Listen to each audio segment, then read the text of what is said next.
Hi అండి, welcome back to మోక్ష Vihaan vlogs. ఇవాళ రెసిపీ చాలా క్విక్గా ఈజీగా చేసుకోబోయే రెసిపీ.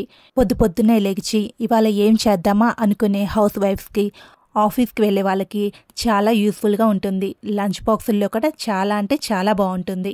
ఈ పరోటా కోసం మీరు సపరేట్గా కర్రీ ప్రిపేర్ చేసుకోవాల్సిన అవసరం కూడా లేదు. ఇంట్లో ఉన్న పికిల్తో అయినా, కర్డ్తో అయినా, లేకపోతే వట్టిదైనా తినేసేయచ్చు. మరి ఇంకా రెసిపీలోకి వెళ్ళిపోదామా? Let's start. ఈ పరోటా కోసం నేను ఒక కట్ట మెంతుకూరని తీసుకుంటున్నాను. కాడలన్నీ కూడా తీసేసి ఆకుని మాత్రమే తీసుకోవాలి. దీన్ని బాగా కడిగి ఈ విధంగా చిన్న చిన్న ముక్కలుగా కట్ చేసుకొని పెట్టుకోవాలి. ఇప్పుడు ఇందులోనే ఒక చిన్న సైజు ఉల్లిపాయని ముక్కలుగా కట్ చేసుకొని ఇందులో వేసుకోవాలి. ఇందులోనే 4 పచ్చిమిరపకాయలని చిన్న చిన్న ముక్కలుగా కట్ చేసుకొని ఇందులో వేసుకోవాలి. రుచికి సరిపడా ఉప్పు, 1 కప్పున్నర గోధుమ పిండి, 1/2 కప్పు శనగపిండి, ఒక 1/2 టీ స్పూన్ గరం మసాలా, కొద్దిగా వాము వేసుకొని ఈ విధంగా కలుపుకోవాలి. ఇందులోనే కొద్దిగా వాటర్ పోసుకుంటూ చపాతీ పిండిలాగా కలుపుకోవాలి. ఇందులో శనగపిండి వేయడానికి మెయిన్ రీజన్, గోధుమ పిండితో పాటు శనగపిండి కూడా కలుపుకుంటే పరోటా చాలా అంటే చాలా రుచిగా ఉంటుంది.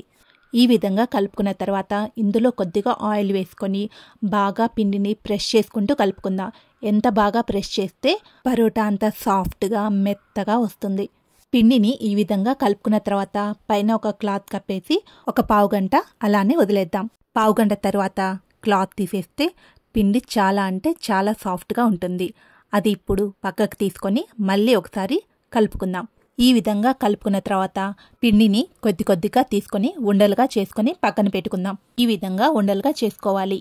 కొద్దిగా పొడిపిండి తీసుకొని ఈ విధంగా చపాతీలాగా చేసుకోవాలి. ఈ విధంగా చేసుకున్న తర్వాత పైన కొద్దిగా ఆయిల్ అప్లై చేస్తూ ఈ విధంగా ఫోల్డ్ చేసుకోవాలి.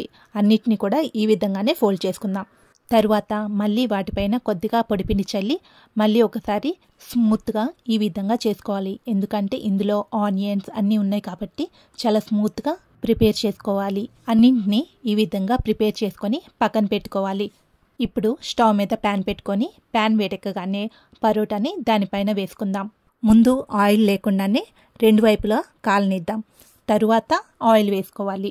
ముందుగానే ఆయిల్ వేసుకుంటే పరోటా పొంగదు. పరోటా 2 వైపులా కాలగానే ఇప్పుడు కొద్దిగా ఆయిల్ వేసుకుందాం. ఈ విధంగా టర్న్ చేసుకుంటూ కాల్చుకోవాలి. అన్ని పరోటాలను కూడా ఈ విధంగానే ప్రిపేర్ చేసుకుందాం. ఈ విధంగా సర్వ్ చేసుకుందాం. ఇవి వేడివేడిగా అయినా చాలా బాగుంటాయి. అంతేకాదు లంచ్ బాక్స్ అని కూడా చెప్పాను కదా, అప్పుడు కూడా చాలా స్మూత్గా సాఫ్ట్గా ఉంటాయి. ఈ రెసిపీని మీరందరూ కూడా తప్పక ట్రై చేసి ఎలా కుదిరిందో కామెంట్ రూపంలో నాకు చెప్పండి.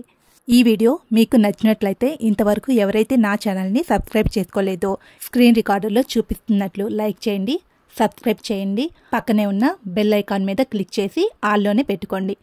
Thank you for watching my video.